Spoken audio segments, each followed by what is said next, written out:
Hi, my name is John Paul Raj, and I'm on a mission to make the learning of math fun. So if you're new to this channel, please do consider subscribing. This is part 5 of transformations of functions. And on this video, we're going to talk about reflecting the parent function. Let's start.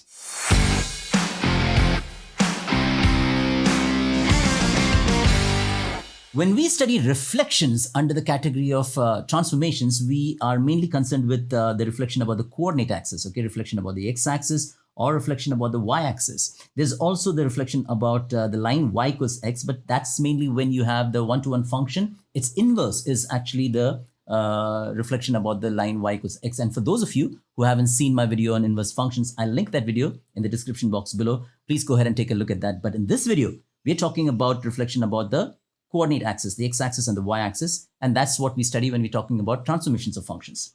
For a reflection about the x-axis, if the original function of the original parent function was some f of x, a reflection about the x-axis is given by the equation y is equal to negative f of x.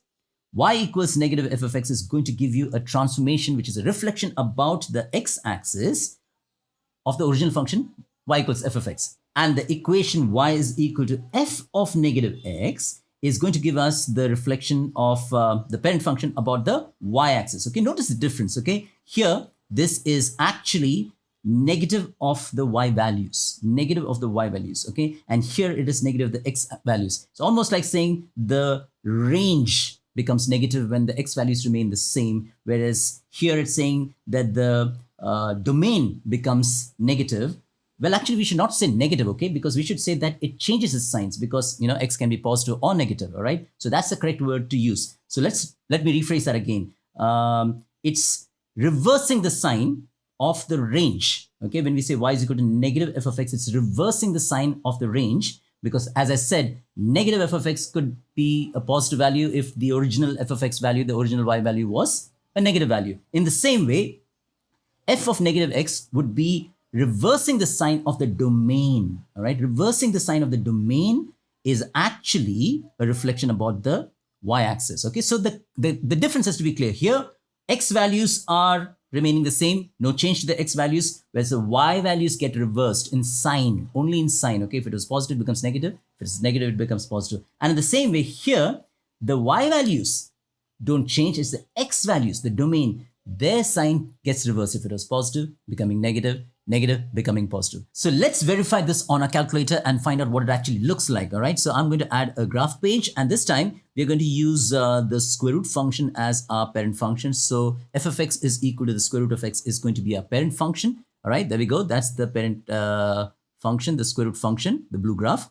And now we are going to enter the transform function as f2x, the new function, is going to be the negative of, all right, negative, use this key, all right, the key to the key that's below the number 3. So negative of f1 of x. f1 because we've already defined f1, all right? So negative of f1 of x, f1, remember we've defined it as the square root function. So when I hit enter, there you go, negative f1 of x. And as you can see, clearly you can see that it's reflected about the x-axis, and that's what we said. Y is equal to negative fx, all right? So look at that, okay? We had y equals negative fx, and in this case, fx was the square root function, and that's clearly a reflection. And to verify that, always I say, use a test point. Let's use a test point to see that, okay? So what we're going to do is that let's add a point. For that, I'm going to go to geometry, points and lines. I'm going to choose point on because I want to test a point on that graph, okay? So that's the point of the coordinates 3.94 and the y coordinate is 1.99. Let's give it a name. So I'm just going to go and add a label, actions and text, and let me just call that point P. All right, here we go. So that point has got a label P, and that point, if I hit escape, that point will be free to move along the original parent graph. And as you can see, the x coordinate and the y coordinate keep changing. We want to see what its reflection is, the reflection of this point P on the reflected graph. We already saw that it's a reflection about the x-axis, and we want to verify that the reflected point, as we saw earlier, that the x values are going to remain unchanged. It's the y values that become negative, all right, or reverse in sign, okay? That's the right word to use, not negative, okay? Reverse in sign, because suppose we were considering a function that was here in the fourth quadrant, its reflection about the x-axis, then would be a reversal of sign. So be careful. Don't use the word negative. Use the word the sign gets reversed. All right. So here we go. Let's just get its reflected point, the reflected point of this point P on this graph, or reflection about the x-axis. Let's see where it lies. Okay. So here we go.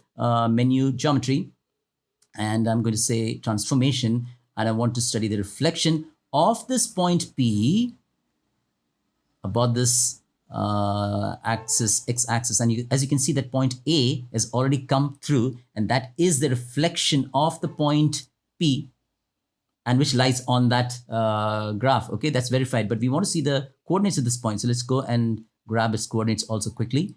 I have done these transformations.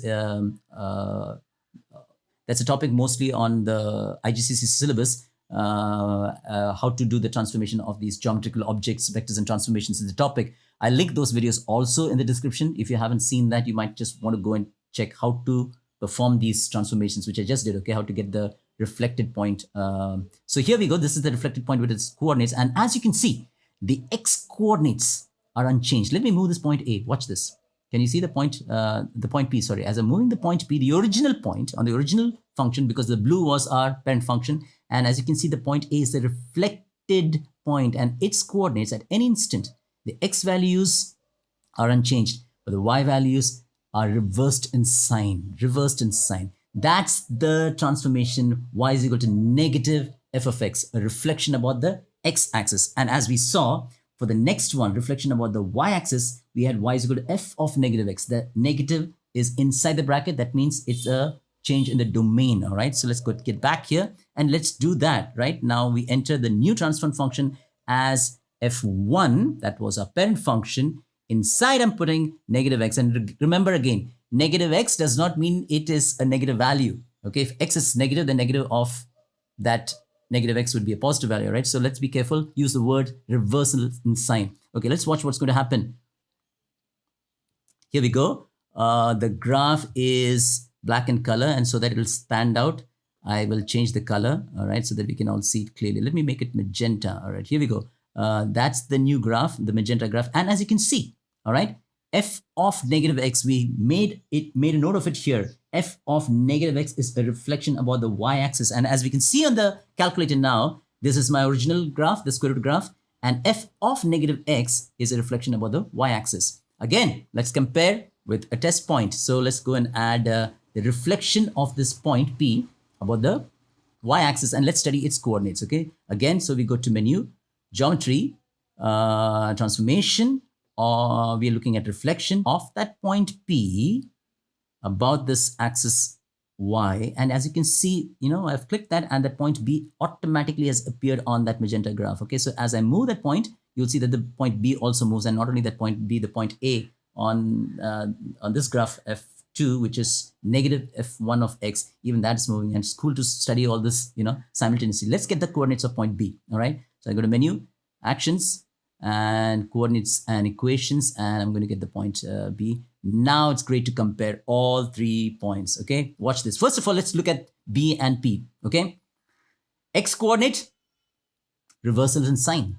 Y coordinate remains the same, whereas P and A, x coordinate remains the same, whereas the y coordinates, there's a reversal in sign. Watch this. As the point P moves, every reflected point along the parent function, you can see that change. Okay, so when it's here, 5.96 is the x value for the original, in the original parent function. 2.44 is the y value of that point in the original parent function. The reflected point, reflected about the x-axis, has its x value invariant, or has remained unchanged, whereas the y value has reversed in sign. Whereas the reflection about the y-axis, the x value has reversed in sign, whereas the y value remains the same. And that confirms the theory that we saw earlier, that a reflection about the x-axis is brought about by this transformation equation, y is equal to negative f of x. What does that mean? It means that we are reversing the sign of the y values, the range, but the x values remain unchanged. And a reflection about the y-axis is brought about by changing or reversing the sign of the domain, the x values, when the y values remain unchanged. I hope that this video was useful to you in understanding reflections of parent functions. I'm going to see you all in the next video.